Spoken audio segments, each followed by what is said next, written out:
అందరికీ నమస్కారం. నేను Swarupa Potlapalli. Welcome to trending topic.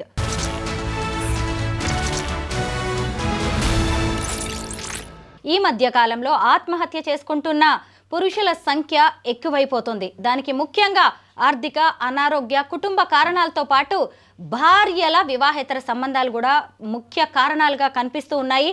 Ramachandra అనే వ్యక్తి ఒడిశాకు చెందినవాడు. ఆయన తన భార్య వేధింపులు భరించలేక రైలు కింద పడి చనిపోయాడు. ఈ మధ్య ఇంకొక లోకో పైలట్ అయితే భార్య తనని ఇంట్లో ఎంత చిత్ర హింసలు పెడుతుందో, ఎలా కొడుతుందో చూపించడానికి ఏకంగా ఇంట్లోనే సీసీ కెమెరా పెట్టి రికార్డు చేసి మరి అందరికీ, సమాజానికి వెలుగులోకి తీసుకొచ్చాడు. ప్రస్తుతం నాతో పాటు ఫ్యామిలీ కౌన్సిలర్ రజనీ రమ గారు ఉన్నారు. ఆవిడతో మాట్లాడి ఈ కేసుల గురించి అనేక విషయాలు తెలుసుకుందాం. నమస్తే రజనీ గారు. నమస్తే స్వరూప్. ఈ రామచంద్ర అనే వ్యక్తికి రూపాలి అనే ఆమెతో 2 ఏళ్ల క్రితం పెళ్ళైంది. ఒక పాప కూడా ఉంది. అసలు భార్య టార్చర్ ఏ రేంజ్లో ఉందంటే ఆయన రైలు కింద పడి చనిపోయే వరకు వచ్చింది. ఇలా 1 కాదు 2 కాదు. అంతకుముందు మనం అతుల్ సుభాష్ గురించి మాట్లాడుకున్నాం. ఆ తర్వాత ఉత్తరప్రదేశ్లో ఒక హెచ్ఆర్ మేనేజర్ సూసైడ్ గురించి మాట్లాడుకున్నాం.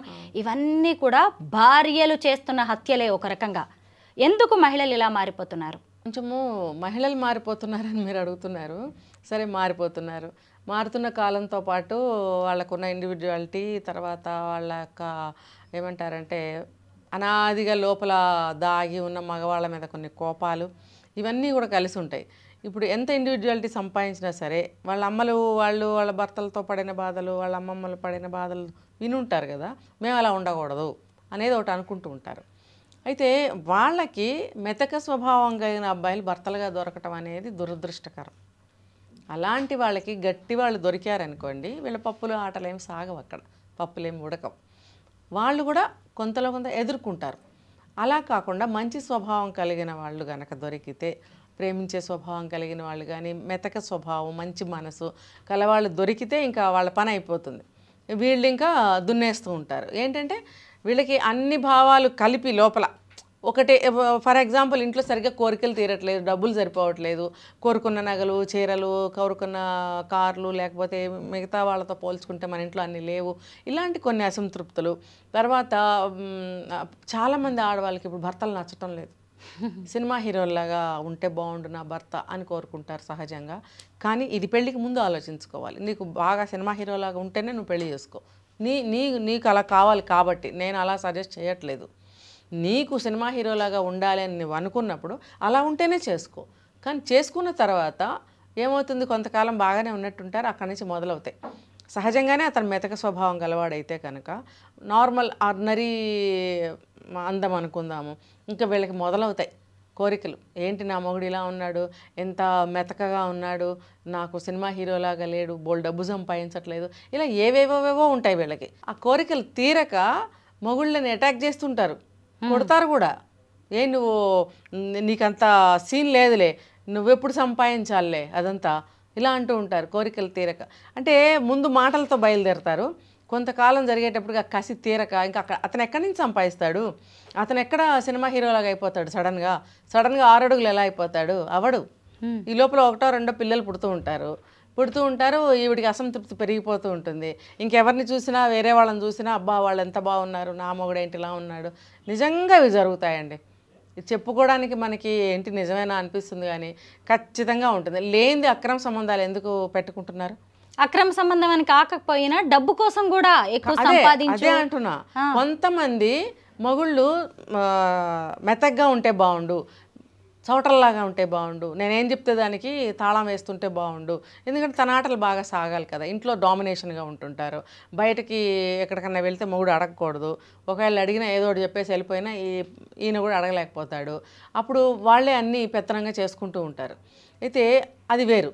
కొంతమంది ఏంటంటే కావాలని డబ్బు కోసం తప్పుదారి వెళ్ళడము, అక్రమ సంబంధాలు పెట్టుకోవడము, ఇంట్లో మొగుడు నచ్చకపోతే తిట్టడము, కొట్టడము, సాధించడము, హింస అన్నమాట. అతను మెతక స్వభావం అయితే బలైపోతాడు. ఇదిగో ఇప్పుడు అయిపోయాడు కదా ఇతను రామచంద్ర. హింస అన్నమాట. ఆ హింస, టార్చర్ తిరిగి ఏమీ అనలేకపోవటానికి 2 రీజన్స్ ఉంటాయి ఇక్కడ. ఒకటేమో అనటం చేత కాదు, రెండోది ఏంటంటే భార్య కదా, భార్య ఈ 2 రీజన్స్ వల్ల ఇలాంటి వాళ్ళు ఏం అనలేక ఆ హింస అనుభవించి చివరికి జీవితాలు ముగించుకుంటున్నారు. దీనికి ఇంతకన్నా మనం ఈ అబ్బాయి విషయంలో చెప్పడానికి ఏముంటుంది? ఇంకా మన కేసు ఇంకా మనకు బాగా తెలిస్తే ఇంకొంచెం మనం డీప్గా వెళ్ళి అసలు ఎందుకు అనేది కూడా మనం మాట్లాడుకోవచ్చు. ఇంకొంచెం తెలివైన వాళ్ళు అయితే భార్యలు ఎంత రాక్షసంగా ప్రవర్తిస్తున్నారో చూపించడానికి ఇంట్లో సీసీ కెమెరాలు పెట్టి ఆ లోకో పైలట్ కూడా ఇప్పుడు బాగా వైరల్ అవుతుంది వీడియో. ఇతను ఆ పనైనా చేయాల్సింది, ఆ పని కూడా చేయకుండా చనిపోయే ముందు ఒక వీడియో రికార్డ్ చేసి పెట్టారు. తెలివి తక్కువతనం అంట నేనైతే. ధైర్యం తెచ్చుకోవాలి యూత్ అందరూ కూడా. ఏ సమస్యనైనా సరే అండి మనము పరిష్కరించుకోవాలి, మనం పరిష్కరించుకోగలము అని గట్టిగా సంకల్పించుకోవాలి. వాళ్ళకి వాళ్ళు ఆటో సజెషన్స్ ఇచ్చుకుంటూ ఉండాలి. ఎప్పుడు అమ్మ నాన్న ఫ్రెండ్స్ చుట్టాలు పక్క నుండి ఎవరికి నేర్పించరు. ఎవరికి వాళ్ళే సొంతంగా తయారవ్వాలి. అంతే కదా. తల్లిదండ్రులు ఒక ఏజ్ వరకు చెప్తారు, టీచర్స్ స్కూల్లో కొన్ని నేర్పిస్తారు, బయట సొసైటీలో మనం చూసి అనేకం నేర్చుకోవాల్సి ఉంటుంది. ఇప్పుడు నీ కర్మగాలి ఇలాంటి అమ్మాయి భార్య దొరికింది, నువ్వు ఏం చేయాలి? నువ్వు అతి ప్రేమ చూపించావు అనుకో, నువ్వు ఇంకా బలైపోతావు. అలాంటి వాళ్ళకి ఎలా మనం బిహేవ్ చేయాలి, ఎలా ట్రీట్మెంట్ ఇవ్వాలి, ఎలా ఎదుర్కోవాలి, ఈ 3 కూడా తెలుసుకున్న తర్వాత అట్లీస్ట్ పెళ్లి చేసుకోండి. కొంతమంది మెతక స్వభావాలు ఉంటారు, ఇవన్నీ తెలుసుకుని పెళ్లి చేసుకోండి. ముఖ్యంగా మగవాళ్ళు ఇలా బేజారైపోవడానికి, ఆత్మహత్యల వరకు వెళ్ళిపోవడానికి, పిరికిగా తయారవడానికి కారణం ఏంటంటే మన చట్టాలు కూడా అని చెప్పొచ్చు.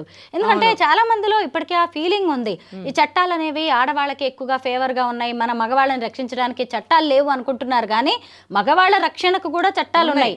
భార్య కనుక హింస పెడుతుంటే విడాకులు కావాలి అనుకుంటే ఆమె ఏం చేస్తుంది ఏంటి అని ఆ కారణాలను బట్టి విడాకులు తీసుకొని భర్త కూడా భరణం కోరొచ్చు. నిజానికి కోరచ్చు, ఇంత దూరం వెళ్ళక్కర్లేదండి. ఇట్లా అంటే చాలు వాళ్ళ నోరు మూసుకుంటారు. అలాంటి స్వభావం గల ఆడవాళ్ళని హ్యాండిల్ చేయటం కూడా పెద్ద కష్టమేం కాదు. వీళ్ళు కొంచెం తెలివిగా మెలకువగా ఉంటే సరిపోతుంది. ఇప్పుడు మాకు కూడా చట్టాలు ఉన్నాయి అని చెప్పి రివర్స్లో మాట్లాడితే వీళ్ళు కొంచెం ఆగుతారు. చూస్తున్నాం కదా, బయట అనేకం చూస్తున్నాం. ఇప్పుడు ఆడవాళ్ళకే చట్టాలు ఉన్నాయి, ఆడవాళ్ళకే సపోర్ట్ ఉంది అని అందరూ అనుకుంటారు. ఇగో ఇప్పుడు ఈ అబ్బాయి లాంటి వాళ్ళు కూడా అనుకుంటారు.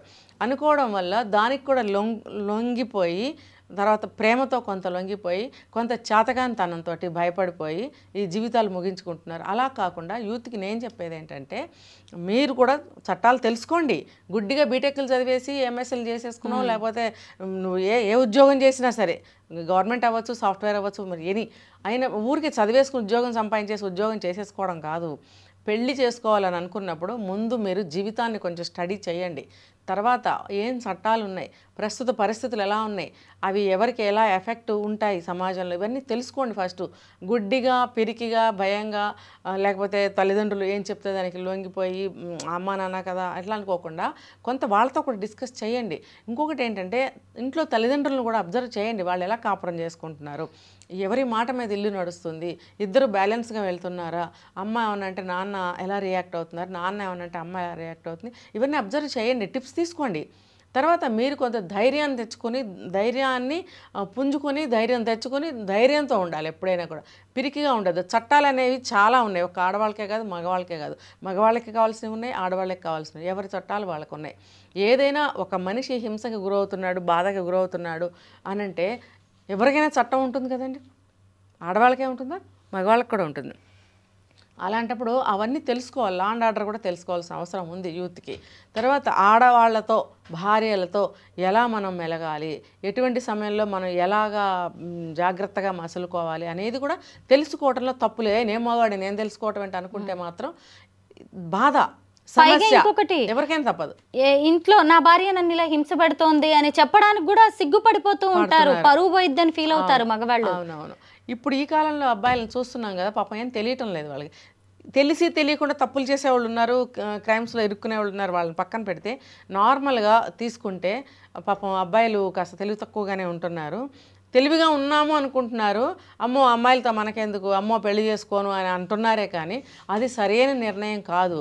పెళ్ళి ఎందుకు చేసుకోవద్దు, పెళ్ళి చేసుకోండి. పెళ్ళి చేసుకున్న తర్వాత ఆ అమ్మాయితో ఎలా ఉండాలి, అమ్మాయిని ఎలా హ్యాండిల్ చేయాలి, నేను ఎలా ఉండాలి, ముఖ్యంగా ధైర్యాన్ని తెచ్చుకోవాలి.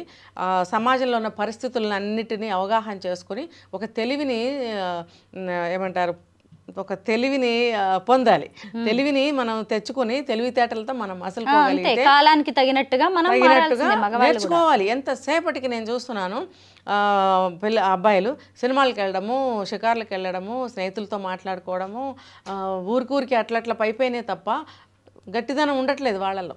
గట్టిదనం ఉండట్లేదు, నేను చూస్తున్నాను కదా. ఎక్కడో ఒకళ్ళు ఉంటున్నారు అంతే. ఒకళ్ళు ఉంటే పోనీ వాళ్ళ లైఫ్ బాగానే ఉంటుంది. ఇలా మెతక స్వభావంగా ఉంటే వాళ్ళందరూ బాధలు పడుతూనే ఉన్నారు.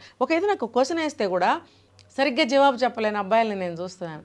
నేను పెద్దదాన్నే కదా, నేను ఏదైనా క్వశ్చన్ చేస్తే కూడా సరిగ్గా చెప్పరు, పోతూ ఉంటారు. నేను అలాంటి వాళ్ళని గట్టిగా పట్టుకుని నిలబెట్టి మరీ ఆన్సర్ తీసుకుంటాను అనమాట. ఎందుకు అలా చెప్పలేకపోతున్నావు, నిజంగా చెప్తారు వాళ్ళు నాకు చివరికి. అందుకని నేను ఇంత లోతుగా చెప్తున్నాను. అబ్బాయిల్లో ధైర్యం ఉండటం లేదు, తర్వాత నేను చెయ్యగలను, నా వల్ల అవుతుంది అని అనుకోవట్లేదు. మొత్తానికి మగవాళ్ళలో ధైర్యం నింపే మాటలు చెప్పారు రజనీ గారు. Thank you so much.